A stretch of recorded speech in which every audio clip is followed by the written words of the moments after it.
This article is titled, "Marriage is Just a Piece of Paper." Marriage can be seen in two ways. One is the legal system way, and the other is the religious way. This article is for everyone, which includes the normal man to the good wife. To the legal system, yes, marriage is just a piece of paper. Feminists use the legal system to their advantage because they believe there is an inequality amongst the sexes, and men benefit in marriage and women do not. To the feminist, not only is marriage not spiritually significant, it's either an opportunity to allow women to get ahead of men, or it is not. Society has been pushed to a breaking point, trying to find a way to please feminists on this point. I'm here to tell you, nothing will please them. We should stop trying. To the men out there, stop asking, will this woman be faithful?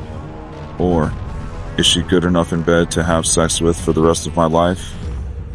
A much better question is she going to abuse the inevitable piece of paper connected to marriage itself, if not in the name of gender equality, then in the name of selfishness?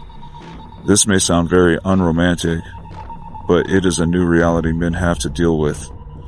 Feminists have abused this so well for so long that there is no escaping it. The last thing they care about is how a man feels about this. To be honest, they don't care about how a man feels anyhow. Not at all.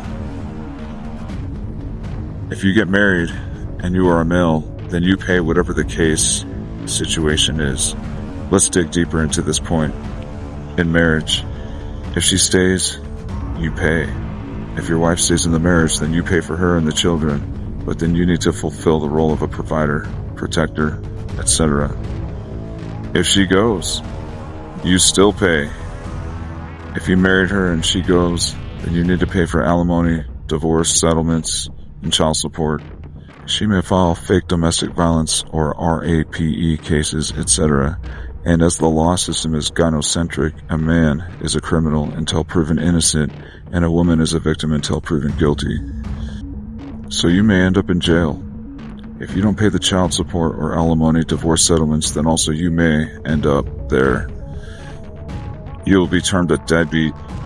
It doesn't matter if you become homeless, the money should be paid. The lawyer's fees, etc., also need to be paid. If she cheats, you pay. In many cases, you pay for the child, which is not yours.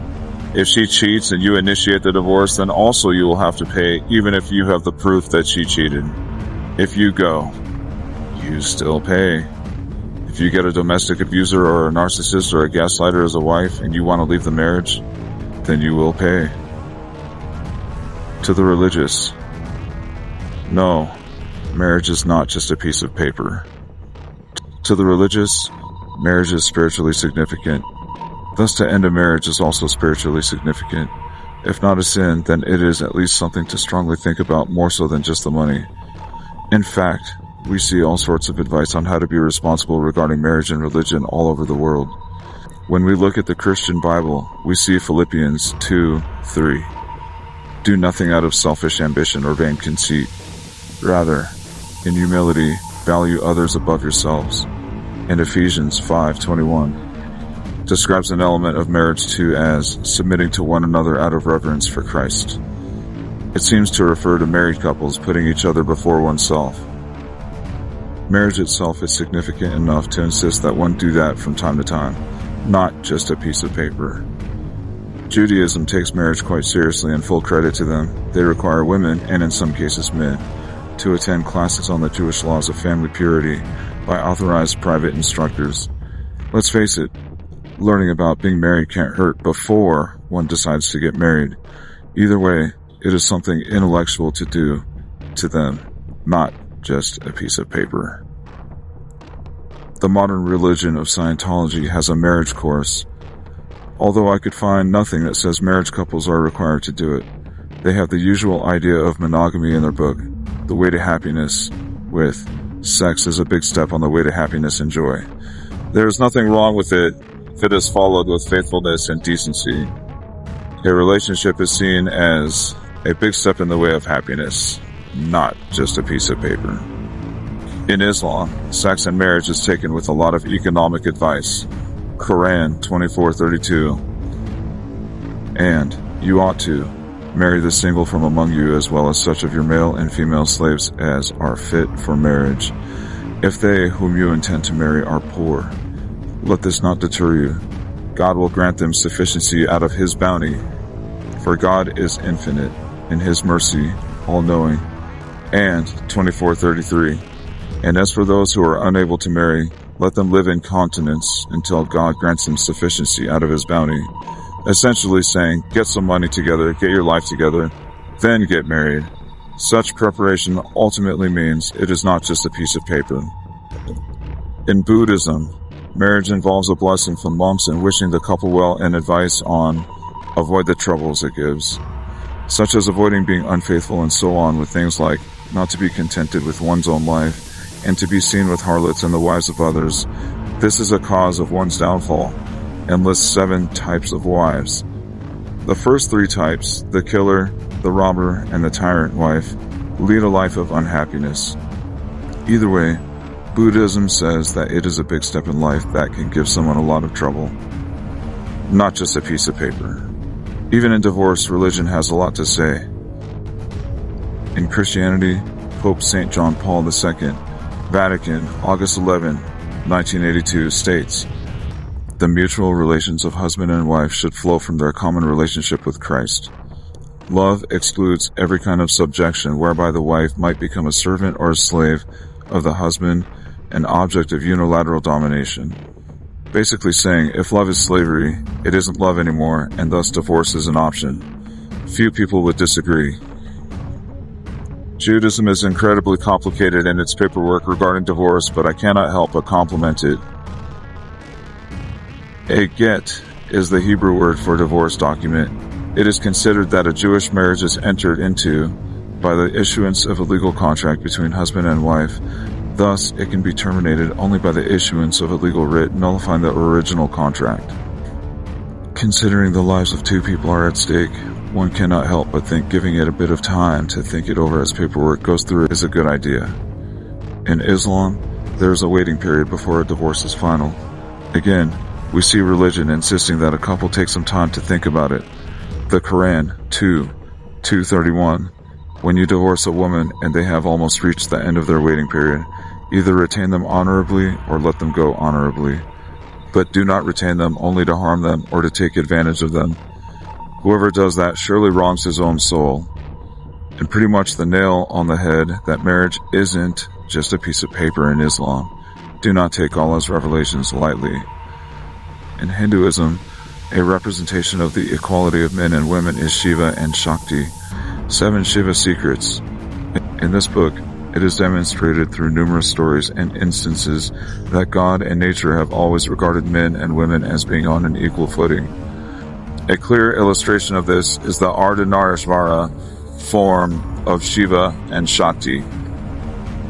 In Buddhism, Venkay Sri Dhammananda has said, if a husband and wife really cannot live together, instead of leading a miserable life and harboring more jealousy, anger, and hatred, they should have the liberty to separate and live peacefully. One cannot fault that for being a pretty good goal in divorce. You may hate your ex, but at least desire peace for them by staying away from them. Not bad advice if you ask me. Scientology has a ritual called marriage counseling. The couple confesses transgressions they have done to each other that destroyed the marriage in the presence of a chaplain or counselor. If a marriage is over, you may as well let your ex know all about what you've done. It might take time, but one cannot say it is pointless. Let's face it, this religion got a lot of things right and thinks divorce isn't something one should do for the sake of it. Today's feminists don't care. When divorce comes, they will push the idea that any injustice happening to men is just in the direction of equality. Religion at least had a perspective that gave men in a broken relationship and marriage itself more dignity than that. In conclusion, I can only mention the idea of karma and agreement between couples. If you do not value marriage, if you consider it just a piece of paper, you probably won't meet someone who values it. If you do, things will probably go sour for you.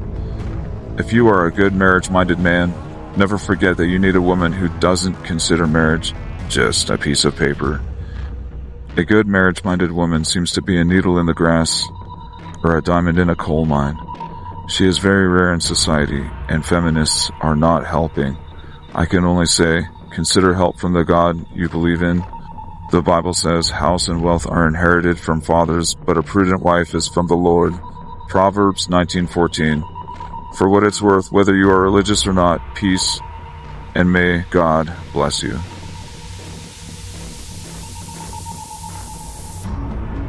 Thank you for watching this video, you guys. If you see that awareness of this information is as important to you as it is for me, please share this video and all the other videos from our channel with your friends and people that you know are going to benefit from this. Basically all men. Give it a like, you guys, please, and subscribe. We need those numbers to go up. We need this algorithm to go nuts. And we want to put out even more content than we currently are. We got to blow this whole thing up, you guys.